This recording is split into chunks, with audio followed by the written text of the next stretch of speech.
അസ്സലാമലൈക്കും. ഇന്ന് നമ്മൾ വന്ന് പുതുപുത്തൻ നാനോ കാറായിട്ടാണ്. 2034 മോഡലാണ്. 2034 അല്ല, 2034 വരെ ആധാരമുള്ള മോഡലാണ്. നല്ല ക്ലീൻ ആയിട്ടുള്ള വണ്ടിയാണ്. ഇത് വേണ്ട കാക്ക ബിരിയാണി അത് നല്ല. പിന്നെ തട്ടലും മുട്ടലും അങ്ങനത്തെ കാര്യങ്ങളൊന്നും ഇല്ല. പിന്നെ ടയർ 4 മുട്ട ആവാൻ നിൽക്കണുള്ളൂ.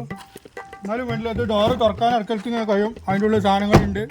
പിന്നെ തന്നെ ഒരു സ്റ്റെയറിങ് മാത്രമുള്ള കാറാണ്. കണ്ടാൽ ഒറ്റ സ്റ്റെയറിങ്ങുള്ളൂ. പവർ സ്റ്റാറിംഗ് ആണെന്ന് പറയുന്നത്. പിന്നെ ഇതിൽ കയറി ഇരുന്ന് കഴിഞ്ഞാൽ ഒരു ഗിയറുള്ള വണ്ടി കേട്ടോ. ഒറ്റ ഗിയറ് തന്നെ മാറ്റാൻ കഴിയുള്ളൂ. അല്ല തട്ടലും മുട്ടലും ചേർന്നിട്ട് ഇവിടെ ഒരു ഡെന്റ് അങ്ങനത്തെ ഒന്നും ഇല്ല. പൊളിഞ്ഞേ അതാ അതൊക്കെ ചെറിയ സാധനല്ലേ. ഇതിപ്പോ കാണണ്ട നമ്മള് തട്ടലും മുട്ടലൊന്നും ഇല്ലല്ലോ. അല്ല നിങ്ങൾ മാറിയ കാണുമല്ലോ. അത് നോക്കണ്ട. എന്നാലും നല്ല വണ്ടിയാണ്. എടുത്തോളി, ധൈര്യമായിട്ട് കൊണ്ടുപോകാം. വഴിയിൽ നിൽക്കൂല എന്നുള്ളത് ഉറപ്പാണ്. 2 കിലോമീറ്റർ ഒക്കെ ഓടിയിട്ട് ഇടയ്ക്ക് നിർത്തിയിട്ട് ഓട്ടിക്കോളുണ്ട്. ഇന്ന് അടിപൊളിയാണ്. അല്ല എന്താ ഇപ്പൊ വില എങ്ങനെ നിങ്ങൾ ഉദ്ദേശിക്കുന്നത്? വിലേനെ പറ്റിയൊന്നും പറയണ്ട. 5 ലക്ഷം റുപ്യ.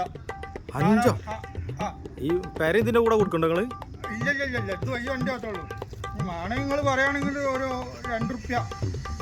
2 റുപ്യക്കോ? 2 റുപ്യക്ക് പോകും. എന്നാ പോയെന്നെ കേട്ടോ.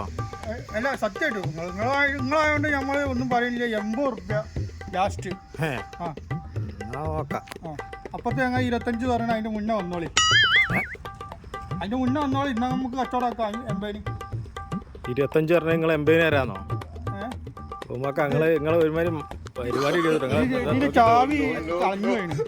സ്വഭാവം നിങ്ങൾക്ക് കറക്റ്റ് അറിയാം. ചള്ള അടിച്ചാൻ വിളിക്കലാവും. അടങ്ങി നോളിങ്ങള് കേട്ടോ. പോയി